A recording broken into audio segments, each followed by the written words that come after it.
তার দায়িত্ব না, সে বিষয়গুলি নিয়েছে এই সাম্রাজ্যবাদ এবং আমেরিকার কাছে সেখানে আমাদের যে বন্দর সেটাকে ইজারা দেওয়ার জন্য চেষ্টা করছেন।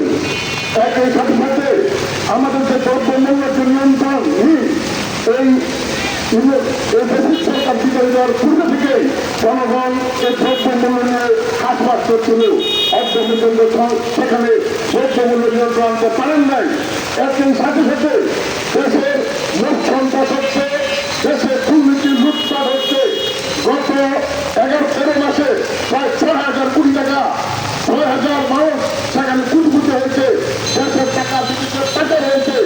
একই সাথে যে সরকারের যে কায়দায় রাষ্ট্র পরিচালিত হয়েছে একই কায়দা বর্তমানে সেই জায়গায় চলছে।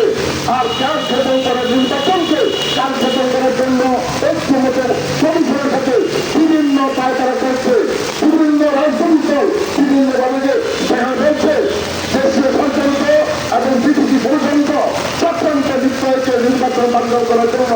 আমরা পরিষ্কার হয়ে বলব, সেখানে শ্রমিক জনতার শক্তি আন্দোলন করে তখন দ্রুত হত্যা করতে পারেন।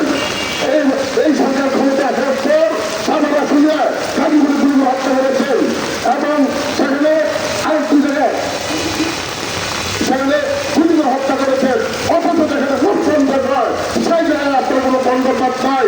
এইভাবে বুঝে যাচ্ছে আপনি বংশধরকে আটকারা দিচ্ছেন, আটকারা দিয়ে দেশে একটা বিশৃঙ্খলা সৃষ্টি করছেন।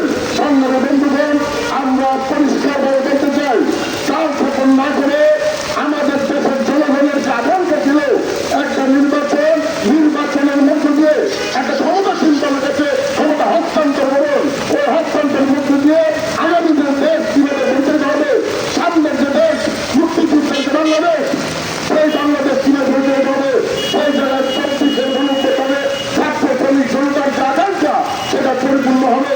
সেই জায়গা থেকে সরে গিয়ে আজকে প্রায় 13 বছর অতিবাহিত হলে জনজীবনের যে সম্পদ, জনজীবন যে দুর্যোগ, সামনে আপনার দেখছেন যে বৃষ্টি হবে, সেখানে নদীর মতো পানি কমে, এই জায়গায় কোনো কর্মকর্তাই বরঞ্চ তারা কাজ গঠন করে রাজ্যকে একটা বৃহৎ যুদ্ধ দিকে ফেলে দেওয়ার জন্য চেষ্টা করছে।